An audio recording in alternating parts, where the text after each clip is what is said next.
He was the biggest investor the airline had ever seen, but he was wearing a $50 hoodie and worn-out sneakers. When Desmond Cole sat down in seat 1A, he didn't expect a red carpet, but he certainly didn't expect to be treated like a criminal.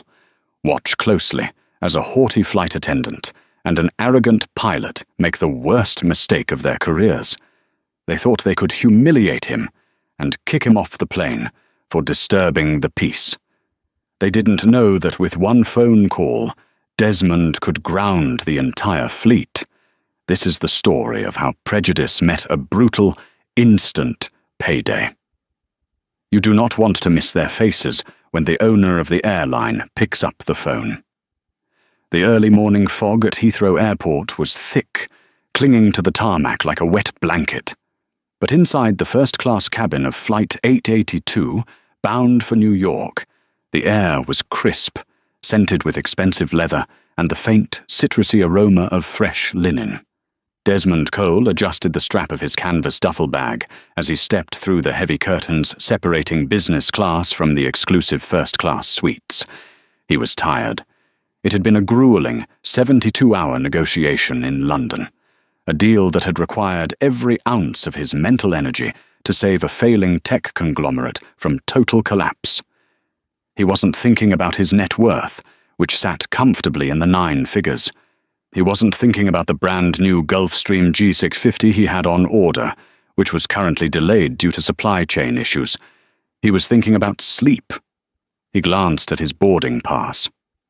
1A. He moved toward the suite, his movements slow and deliberate. Desmond was a tall man, with broad shoulders and dark, compassionate eyes that had seen more of the world's harshness than anyone in this cabin could imagine. Today, however, he looked less like a financial titan and more like a graduate student running on caffeine.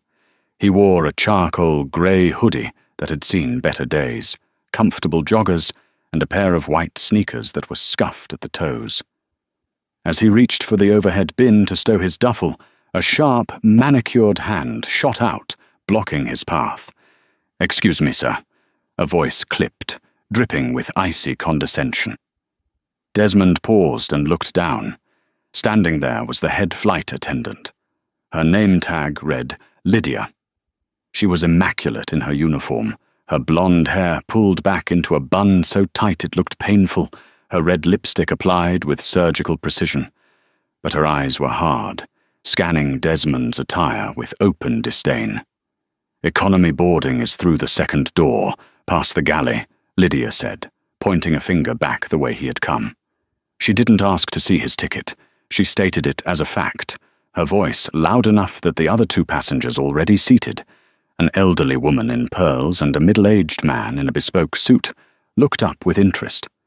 Desmond smiled, a tired but polite expression. "I know. I'm in 1A. He moved to lift his bag again, but Lydia actually stepped into his personal space, her hand firmly placed on the overhead latch. "Sir, I need you to check your boarding pass again. This is first class. There are no upgrades today, and the cabin is full." "I didn't ask for an upgrade," Desmond said, his voice deep and calm. He reached into his pocket and pulled out the boarding pass, holding it up for her to see. "Desmond Cole, seat 1A. Lydia snatched the paper from his hand, her eyes darting over it, as if searching for a forgery. She frowned, the lines around her mouth deepening. She flipped it over, then looked back at the manifest on her tablet. "There must be a system error," she muttered, more to herself than him. She handed the pass back with 2 fingers, as if it were contaminated. "Fine. You can take your seat. But please try to get that bag stowed quickly. We have priority passengers boarding momentarily, and we can't have the aisle blocked." "Understood," Desmond said. He easily hoisted the bag into the bin and sat down. As he settled into the plush leather seat, he let out a long exhale. He closed his eyes, hoping to catch a few minutes of rest before takeoff. But peace was not on the menu. "Unbelievable," a voice sneered from across the aisle. Desmond opened one eye. The man in the bespoke suit, seated in 1F, was shaking his head. He was a man Desmond recognized vaguely, Arthur Harrington, a real estate developer known more for his lawsuits than his buildings. Harrington was sipping a glass of pre-flight champagne, staring at Desmond with a look of pure disgust. "They really are letting anyone in here these days," Harrington said loudly to Lydia, who was passing by with a bottle of Dom Perignon. "I thought this airline prided itself on exclusivity. It feels like a Greyhound bus in here." Lydia paused, offering Harrington a conspiratorial, apologetic smile. "I apologize, Mr. Harrington. We do our best, but sometimes the booking algorithms make questionable choices. Let me top that off for you." She poured him more champagne, her demeanor shifting from ice queen to subservient charm in a split second. She then moved to the elderly woman in 2A, offering her a hot towel and a glass. Desmond waited. He was thirsty. His throat felt like sandpaper. He waited for Lydia to turn to him. She walked right past his suite, eyes fixed firmly on the galley curtain ahead. Desmond cleared his throat. "Excuse me, miss?" Lydia stopped, her back stiffening. She turned slowly, her expression flat. "Yes?" "Could I get a water, please? Maybe a glass of champagne, if it's open?" Lydia checked her watch, making a show of being incredibly busy. "We are preparing for departure, sir. I have a lot of pre-flight checks to complete. I'll see what I can do once we are in the air." "You just poured him a glass," Desmond pointed out gently, gesturing to Harrington. "Mr. Harrington is a Diamond Medallion member," Lydia snapped, her voice raising an octave, "and he requested his beverage before the rush. Please sit back and fasten your seatbelt. You're delaying my workflow." She whipped the curtain shut, disappearing into the galley. Desmond sat in silence, the sting of the humiliation settling in. It wasn't the lack of a drink that bothered him. He could buy the champagne factory if he wanted to. It was the principle. It was the assumption that he didn't belong, based solely on a hoodie and the color of his skin. He pulled out his phone. He had a text message from an old friend. "Hope you made the flight, Des. We need to sign those papers by Tuesday." "Richard," Desmond typed back, "I'm on board, but I might need a favor." He didn't hit send yet. He wanted to see how far this would go. He wanted to see if they would correct themselves, or if they would dig their own graves. 20 minutes passed. The plane hadn't moved. The captain's voice crackled over the intercom. "Ladies and gentlemen, this is Captain Harrison speaking. We have a slight delay due to some paperwork regarding cargo weight. We should be pushing back in about 15 minutes. Sit tight." The cabin groaned. In first class, delays were usually mitigated by service. Lydia and her junior colleague, a nervous-looking young man named Todd, reappeared with a tray of warm nuts and refreshed drinks. Todd moved toward Desmond, a glass of water in hand. He looked apologetic. "Here you go, sir. I'm sorry about the wait." "Todd!" Lydia's voice was like a whip crack. "I need you in the galley. The coffee machine is acting up again. Leave that." "But Lydia, he hasn't had—" "Now, Todd."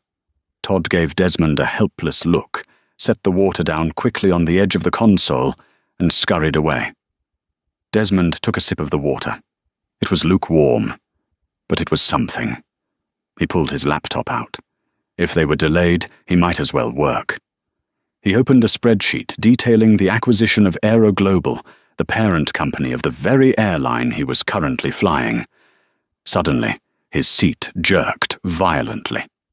"Hey!" Desmond looked up. Harrington, across the aisle, had kicked the side of Desmond's suite partition. "Can you turn that screen brightness down?" Harrington barked. "I'm trying to nap. It's blinding." The cabin lights were on full brightness. The sun was streaming through the windows. Desmond's screen was barely noticeable. "The shades are open, sir," Desmond said, keeping his voice level. "My screen isn't affecting you. Don't get smart with me, boy." Harrington spat, his face flushing red.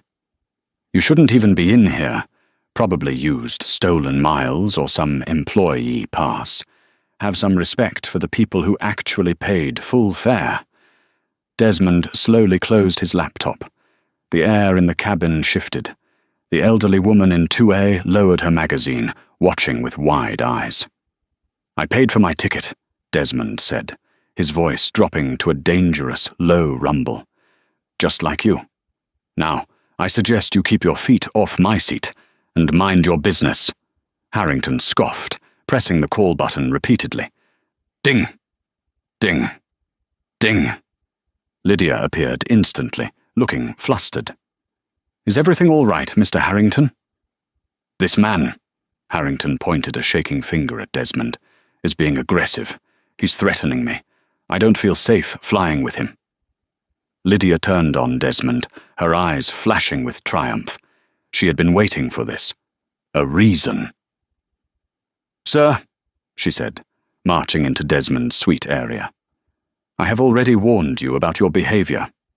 "You haven't warned me about anything," Desmond said, stunned. "And I haven't done anything." He kicked my seat. "I saw nothing of the sort," Lydia lied smoothly. "But I do hear you raising your voice. This is a premium cabin. We have standards of conduct. If you cannot behave like a civilized human being, I will have you removed." "I am working on my laptop," Desmond said, standing up. He towered over her, though he kept his hands visible and non-threatening. "This man is harassing me, and you are enabling him." "Sit down!" Lydia shrieked, stepping back as if he had swung at her. "He's standing up!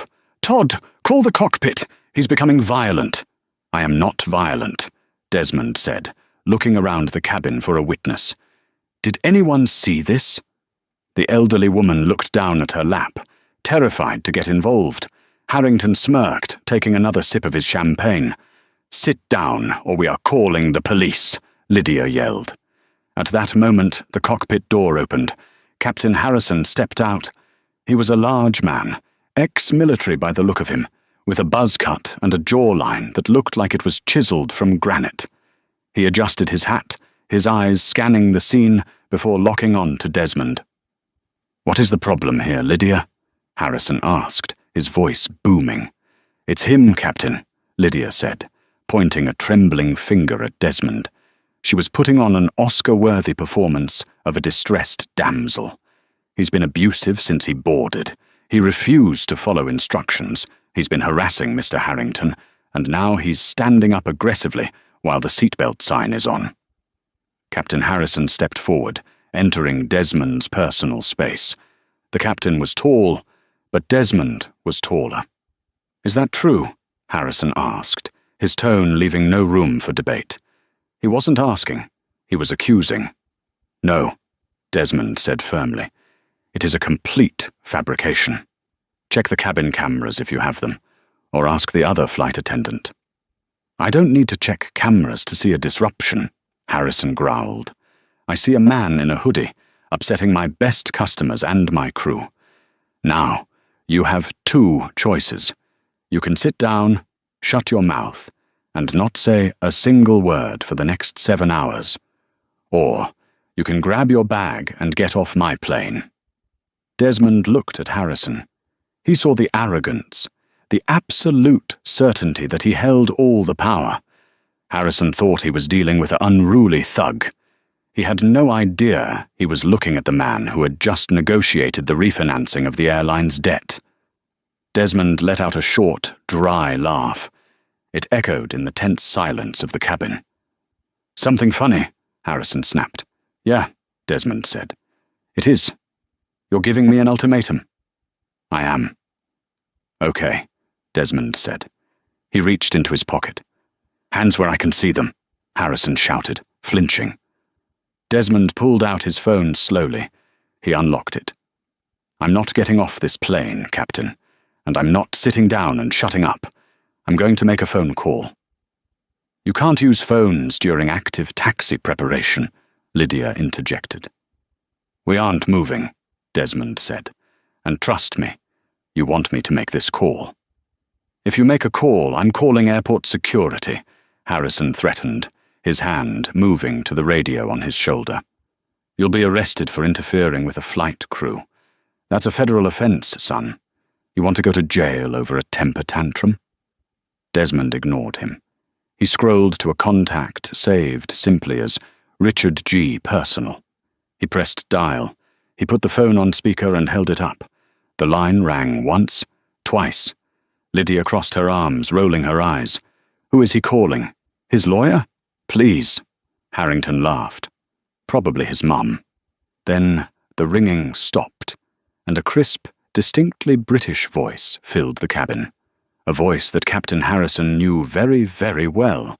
It was the voice that appeared on the mandatory company-wide briefing videos every month.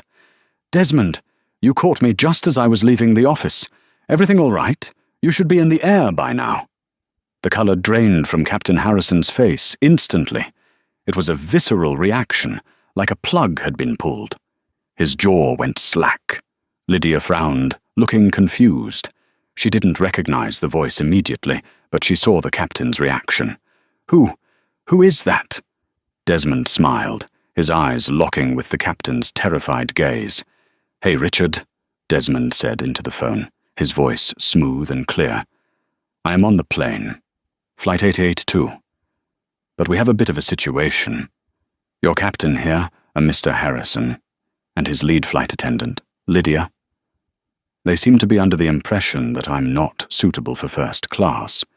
In fact, they're threatening to have me arrested. There was a silence on the other end of the line. A cold, heavy silence that felt like it dropped the cabin temperature by 10 degrees. Arrested? Sir Richard Galloway, the owner of the airline, repeated. The warmth was gone from his voice, replaced by the steeliness of a man who owned fleets of jets. Put Harrison on.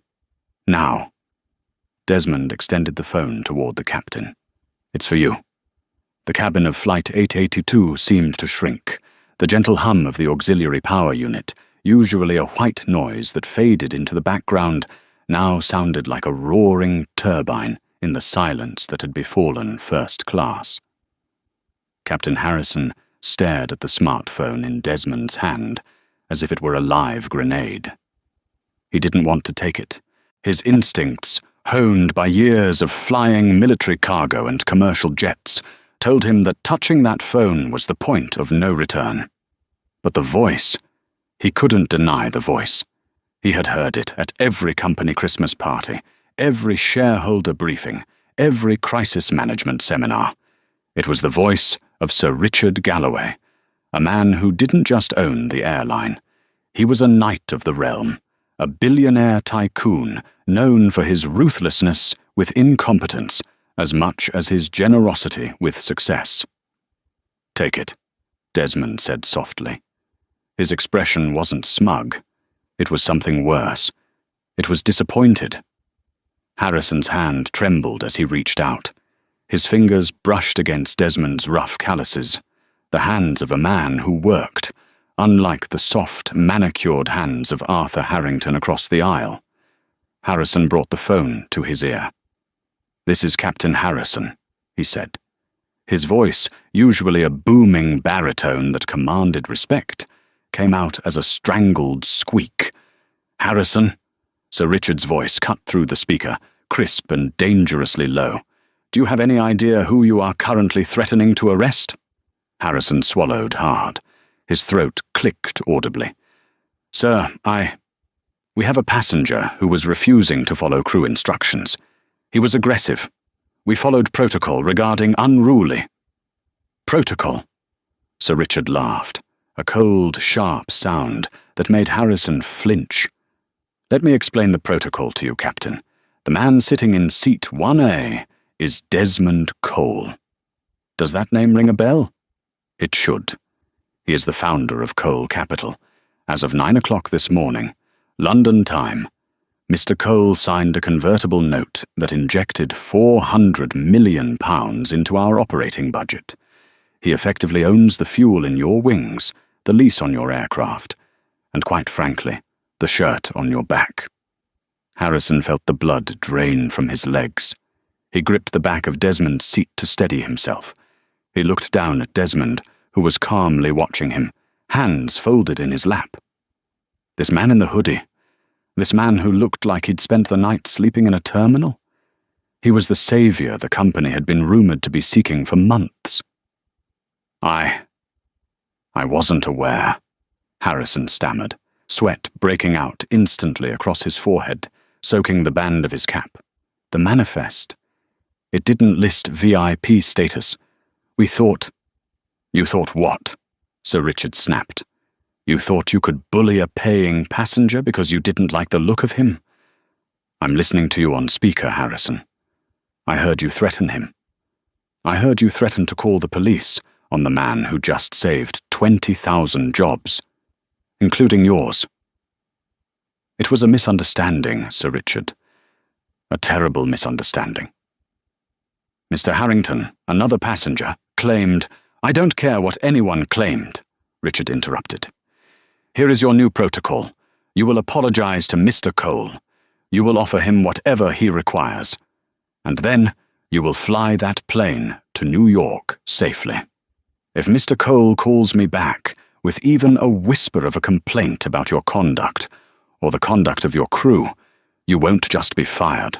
I will ensure you never sit in a cockpit again. I will strip your pension and sue you for breach of conduct so fast your head will spin. Do I make myself clear? Yes, sir. Crystal clear, sir, Harrison whispered. Put Desmond back on. Harrison lowered the phone slowly, his face ashen. He handed the device back to Desmond with 2 hands, bowing his head slightly as he did so. It was a gesture of total submission. Desmond took the phone. I'm here, Richard. Des, I am mortified, Richard said, his tone softening instantly. I can have the airport manager pull them off the plane right now. Say the word. We'll get a reserve crew. It'll take an hour, but I'll do it. Desmond looked at Harrison, who was now trembling visibly. He looked at Lydia, whose smug smile had vanished, replaced by a look of dawning horror. She didn't know exactly what was said, but she saw the captain's fear. No, Desmond said, his eyes locked on Lydia. We're already late. I have meetings in New York. Let's go.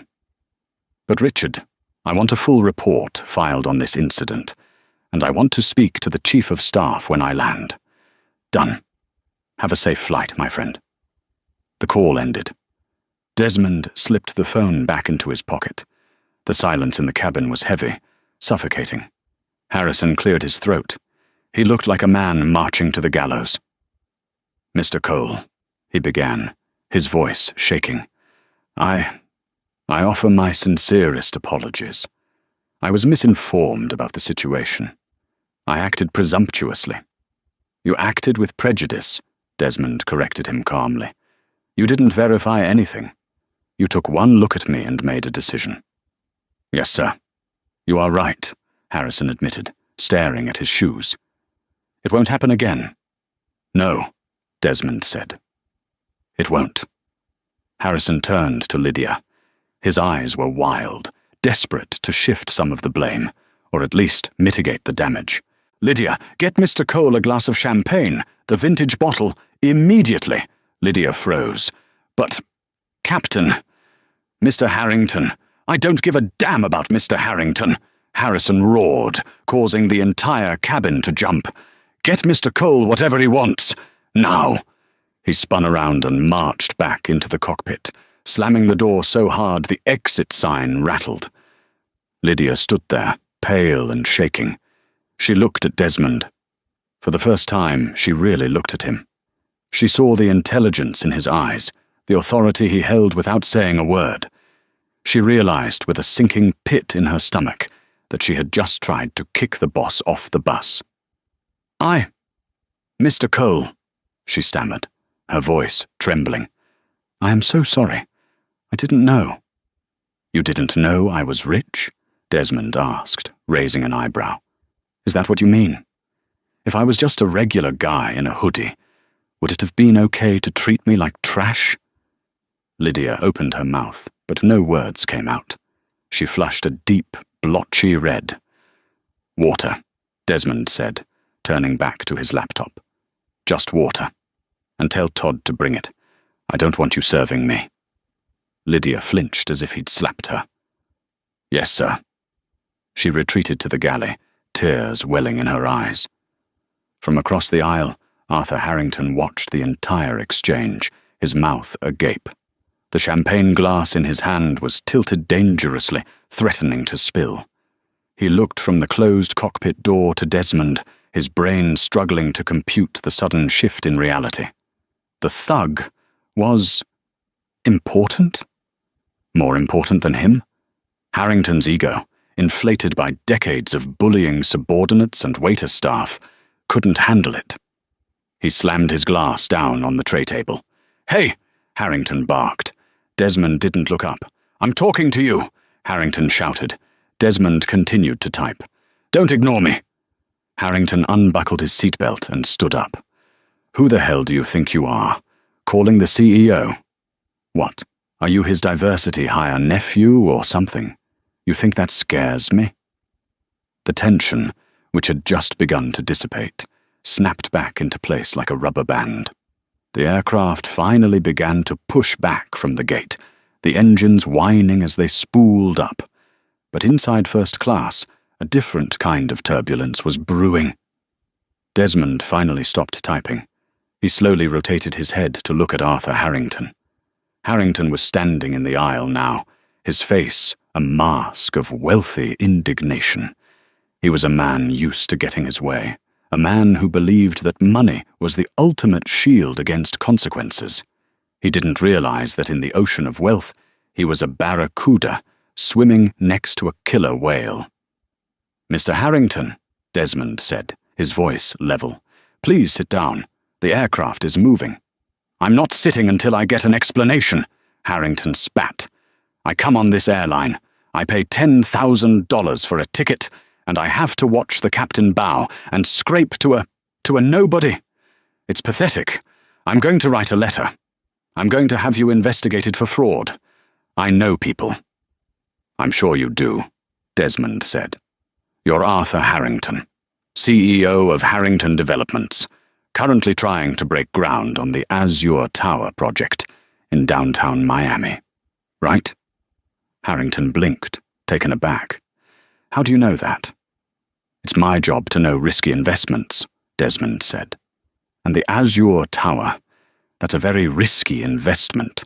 High leverage, shaky zoning permits, and a class action lawsuit pending from the local environmental group. It's a house of cards, Arthur." Harrington's face turned a darker shade of crimson. "That is confidential business information. Who are you? Who do you work for? Goldman? J.P. Morgan?" "I work for myself," Desmond said. "Cole Capital?" Harrington froze. The name clearly meant something to him. His eyes widened slightly. Cole Capital was known in the industry as the vulture killer. They didn't just invest, they dismantled bad leadership. But Harrington, being a narcissist, quickly dismissed the threat. "Cole Capital?" Harrington sneered, though his voice wavered slightly.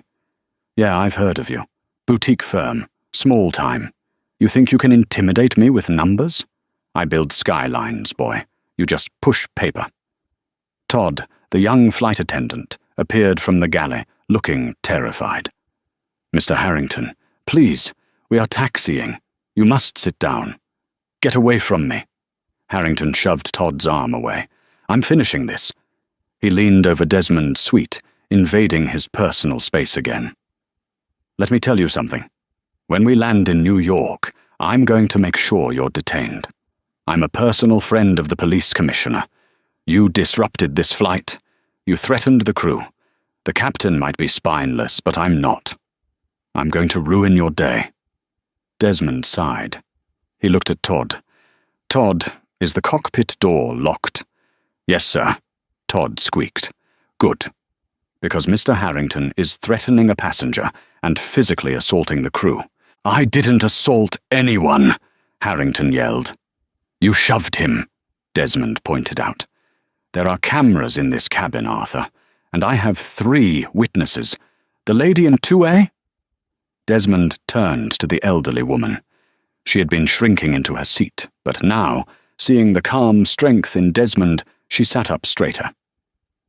"I saw it," she said, her voice shaky but clear. "He pushed the young man, and he has been shouting slurs since he boarded." Harrington whipped around to glare at her. "Shut up, you old bat!" "That's enough." Desmond stood up. He didn't shout. He didn't posture.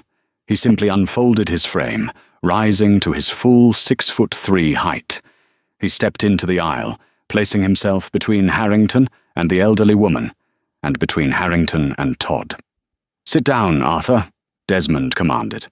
The authority in his voice was absolute. It wasn't the authority of a captain or a police officer. It was the authority of a man who controlled the board.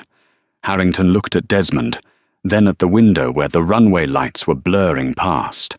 The plane was picking up speed for takeoff, but they weren't on the runway yet. They were still on the taxiway. Suddenly the plane braked hard. The momentum threw Harrington forward, and he stumbled, barely catching himself on Desmond's seat. "Ladies and gentlemen," Captain Harrison's voice came over the intercom, sounding defeated and exhausted. "This is the captain. We have a situation in the cabin that requires us to return to the gate. I apologize for the inconvenience." "What?" Harrington screamed. "No, I have a meeting at 4. He turned on Desmond. "This is your fault. You did this." Desmond checked his watch. "Actually, I think you'll find this is your fault. The captain can't take off with a passenger standing in the aisle making threats. It's a safety violation." The plane made a sharp U-turn. The engines powered down from their taxi, thrust to a low idle. Lydia came rushing out of the galley, looking like she was about to be sick. "Mr. Harrington, you have to sit down. We are going back to the gate." "I demand to speak to the captain," Harrington roared. "You're going to speak to someone, all right," Desmond said quietly. He picked up his phone again. The signal was strong now that they were back near the terminal. He tapped on his email app. He found a specific thread titled Azure Tower Financing, Syndication Review. He hit Reply All. He typed a short message. Effective immediately, Cole Capital is withdrawing its underwriting support for the Azure Tower project due to serious concerns regarding the character and stability of the lead developer, Arthur Harrington. We advise all partner banks to review the conduct clauses in their loan agreements. Full incident report to follow regarding Harrington's assault of airline staff today. Desmond hit send. He looked at Harrington, who was now being verbally wrangled by both Lydia and Todd. "Check your email, Arthur," Desmond said. "What?" Harrington snapped, panting heavily. "Check your email. I assume you get notifications on that fancy watch of yours." Harrington looked down at his wrist. His smartwatch buzzed.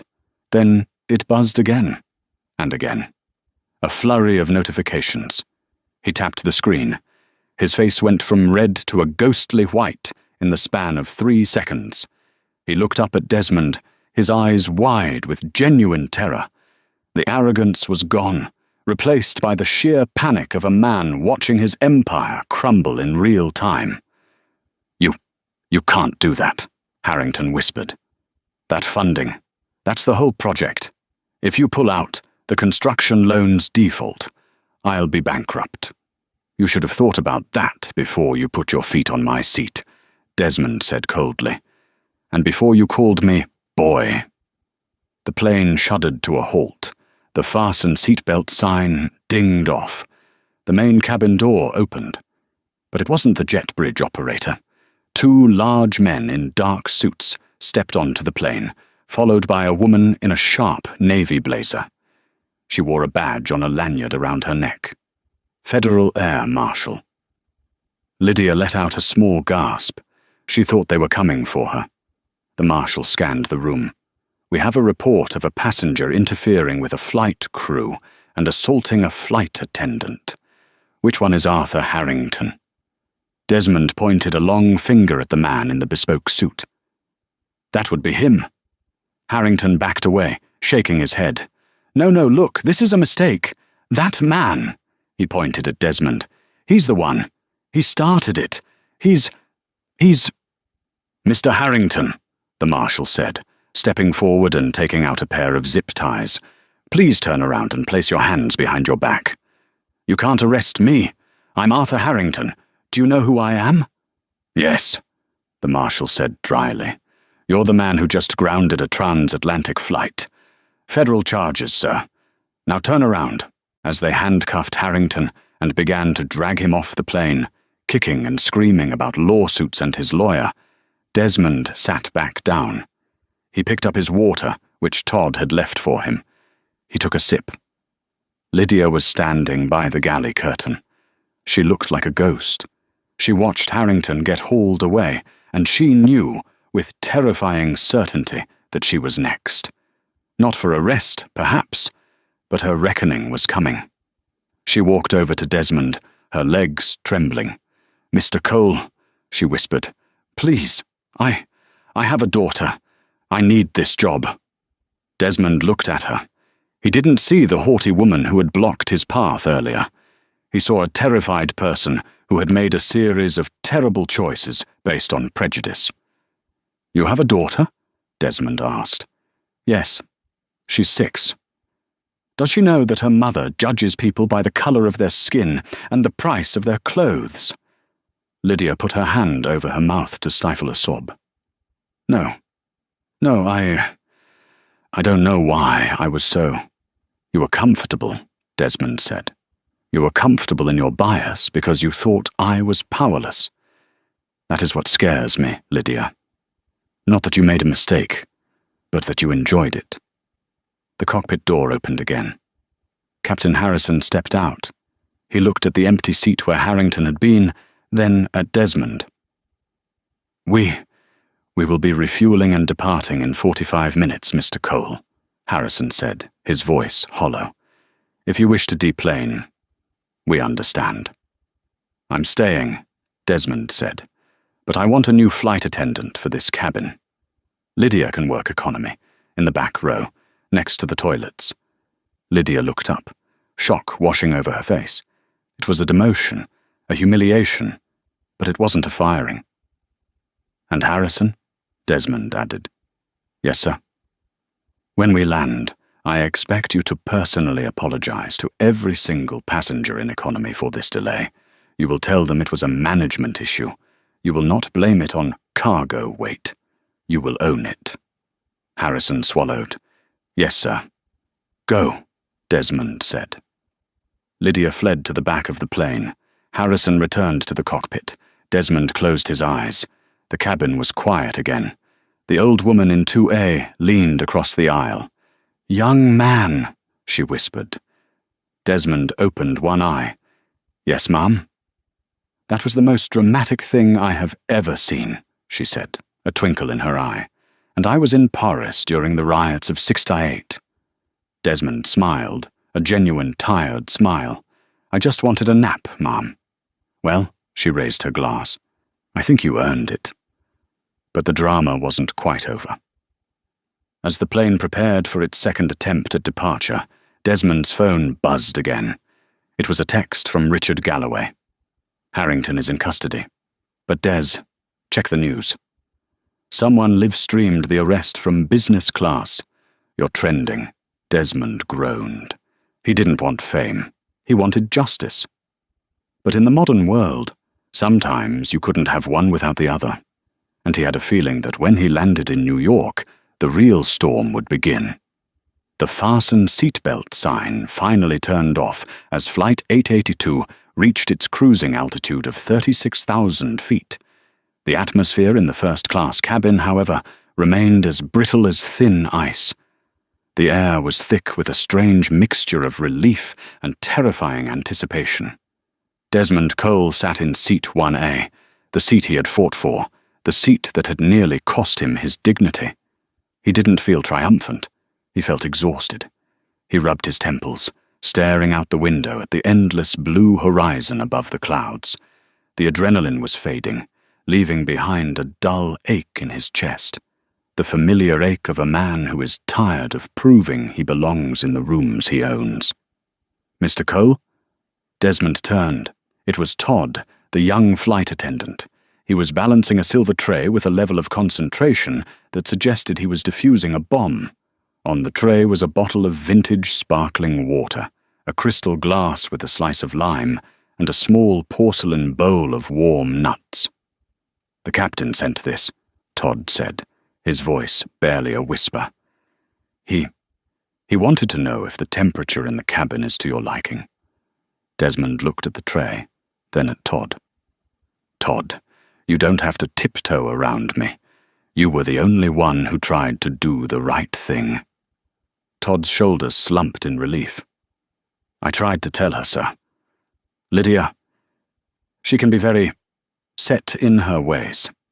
And Captain Harrison, he usually just listens to whoever shouts the loudest." "That's a dangerous quality in a pilot," Desmond noted dryly. "How is Lydia doing back there?" Todd hesitated, looking toward the curtain that separated the premium cabins from economy. "It's not going well for her. We are fully booked in economy. She's sitting in the jump seat by the rear lavatories. The passengers back there. Well, word spreads fast. Someone airdropped the video of the arrest to half the plane before we took off. They know why she's back there." Desmond nodded slowly. "Karma is rarely subtle, Todd. Thank you for the water." As Todd retreated, Desmond opened his laptop again. He connected to the in-flight Wi-Fi, which was usually spotty, but today seemed to be working at lightning speed, probably because Captain Harrison had ordered the engineers to prioritize the bandwidth for Seat 1A. Desmond navigated to the news. He didn't have to search far. "Banking tycoon racially profiled on Flight 882. Airline stock dips 4%. Harrington Developments. CEO arrested for assaulting Air Marshal." "Who is Desmond Cole? The silent billionaire in the hoodie?" Desmond clicked on a video link. It was a shaky recording taken from across the aisle in business class, likely by a teenager peeking through the gap in the seats. It showed everything. Harrison threatening to arrest him, Desmond calmly making the call, the look on Harrison's face when Sir Richard Galloway spoke, and finally, Harrington's meltdown. The views were climbing by the second. 1.2 million. 1.5 million. Desmond's phone pinged with an email. It was from his chief legal officer, Sarah Jenkins. Subject: The Harrington Fallout. "Des, I just saw the footage. Are you okay? We are already preparing a statement. Also regarding the Azure Tower project. The withdrawal of our funding has triggered a liquidity crisis for Harrington. His creditors are calling us. They are panicking. Do you want to offer a lifeline, or let it burn?" "Essa." Desmond typed a one-word reply. "Burn." He closed the tab. He wasn't being cruel, he was being consistent. Men like Harrington built their fortunes on intimidation and shortcuts. If the foundation was rotten, the tower deserved to fall. He's going to lose everything, isn't he? Desmond looked to his right. The elderly woman in seat 2A, the one who had witnessed the assault, was watching him. She had a glass of red wine in her hand, and a look of shrewd intelligence on her face. "Harrington?" Desmond asked. "Yes." "I know the type," she said, adjusting her pearl necklace. "I used to be a judge. Superior Court of New Jersey. Evelyn Vance. I've seen 1,000 Arthur Harringtons. They think the law is a spider web. Catches the weak, but the big bugs break right through. They're always shocked when they finally get stuck." Desmond smiled, extending a hand across the aisle. "Desmond Cole, it's an honor, Judge Vance." "The honor is mine," she said, shaking his hand firmly. "You handled that with remarkable restraint. Most men would have thrown a punch." "I learned a long time ago that punches don't change anything," Desmond said. "Money changes things. Policy changes things. If I hit him, I'm just an angry black man in the eyes of the jury. If I bankrupt him, I'm a force of nature." Evelyn chuckled, taking a sip of her wine. "Ruthless, I like it.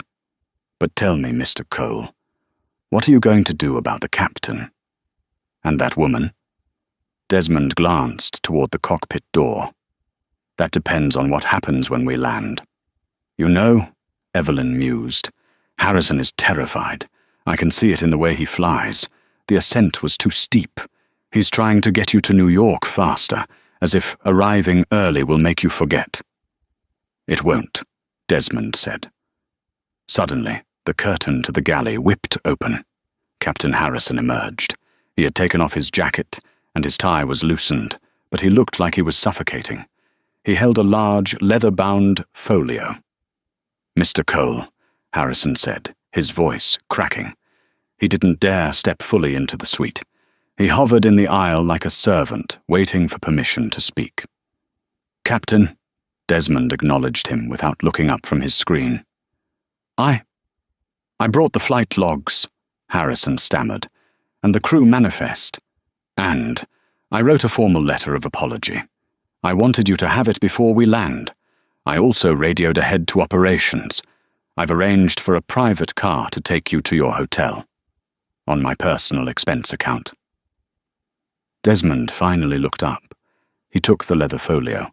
He didn't open it. He just set it on the empty seat next to him. "You think a car ride fixes this, Captain?" "No, sir. I know it doesn't," Harrison said, sweat beading on his upper lip. "But I need you to understand. I have 20 years with this airline. I have a mortgage, 2 kids in college. I made a mistake, a horrible judgment call. But I am begging you. Don't take my wings." Desmond looked at Harrison. He saw the desperation. It was real. But he also remembered the arrogance in Harrison's voice an hour ago. "Sit down, shut your mouth, and not say a single word. You were willing to let the police take me off this plane in handcuffs," Desmond said softly. "You were willing to let me have a criminal record. Do you know what happens to a black man in the system, Captain? Even a wealthy one? You were ready to ruin my life because it was convenient for you." Harrison looked down, shame coloring his face purple. I didn't think." "Exactly," Desmond said. "You didn't think. You reacted based on bias. And that is why you are dangerous in that cockpit. What happens when you have to make a split-second decision about a mechanical failure? Do you rely on bias, then? Do you assume the warning light is lying?" "That's different," Harrison argued weakly. "Is it?" Desmond leaned forward. "Judge Vance here tells me your ascent was steep. You're flying emotionally, Captain. You are compromised." Harrison looked at Evelyn Vance, his eyes widening. He hadn't realized a judge was sitting 5 feet away. "Go back to the cockpit, Harrison," Desmond said, dismissing him. "Fly the plane. We'll talk about your wings when we're on the ground." Harrison turned and walked away, his steps heavy. He looked like a man walking toward his own execution. As the hours passed, the cabin remained quiet, but it was the silence of a courtroom before the verdict. Desmond didn't sleep. He spent the entire 7-hour flight drafting a new corporate governance document for the airline. He outlined new training protocols, zero-tolerance policies for discrimination, and a new oversight committee for customer complaints. He wasn't just complaining to the manager. He was rewriting the rulebook. Around hour 5, a small commotion occurred in the back. Todd came rushing forward to the galley, looking distressed. He grabbed a first aid kit. "What is it?" Desmond asked. "It's Lydia," Todd whispered. "She's having a panic attack. She hyperventilated and passed out in the rear galley." Desmond paused. He felt a flicker of sympathy, human to human, but it was brief. "Is there a doctor on board?" "Yes, a pediatrician in 4C. He's with her now." "Good," Desmond said. "Make sure she gets water, but keep her in the back." You don't want to check on her?" Todd asked. "No," Desmond said, turning back to his work. "She needs to understand that her actions have consequences. If she was in charge, I'd be in a holding cell right now. She's just sitting in a jump seat. She'll survive." It was a harsh lesson, but Desmond knew that mercy without justice was just weakness. And today, he couldn't afford to be weak. The wheels of Flight 882 touched down at JFK, but the plane didn't head to a normal terminal. Instead, it taxied to a secluded hangar reserved for high-security arrivals. The silence in the first-class cabin was suffocating. When the doors finally opened, Marcus Thorne, the airline's regional director, rushed on board, sweating and apologetic. He offered Desmond a suite at the Mandarin Oriental, but Desmond walked right past him. He had business to finish on the tarmac. Waiting outside were 3 black SUVs and a police cruiser. Arthur Harrington, disheveled and frantic, was already arguing with a federal air marshal. When he saw Desmond descending the stairs, Harrington lunged forward, desperate. "I'm suing you!" Harrington screamed, his face purple. "I'll own you for this. You can't treat me like a criminal." Desmond calmly signaled his lawyer, Sarah, who handed a tablet to Harrington. On the screen was a breaking Bloomberg headline: "Azure Tower project collapses as coal capital withdraws funding." "I didn't just call the airline owner, Arthur," Desmond said, his voice cutting through the wind. "I pulled your financing. Your creditors have already been notified. You aren't just under arrest, you are bankrupt."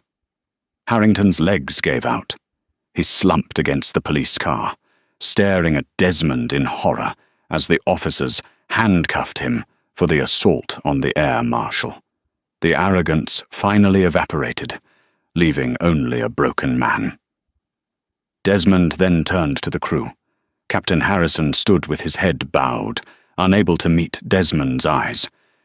"You judged me on sight," Desmond stated. "You have 2 choices, Captain. Resign today and keep your pension, or I sue you personally for civil rights violations." "I'll resign," Harrison whispered, his 30-year career ending in shame on the tarmac. Finally, Desmond looked at Lydia. She was shaking violently, tears streaming down her face. "Please, Mr. Cole," she begged. "I have a daughter. I need this job." Desmond paused. He could crush her, but he chose a harder path. "I won't fire you," he said. Lydia sobbed in relief. "But you will never work first class again. You start at the bottom, probationary routes, economy only, and mandatory bias training.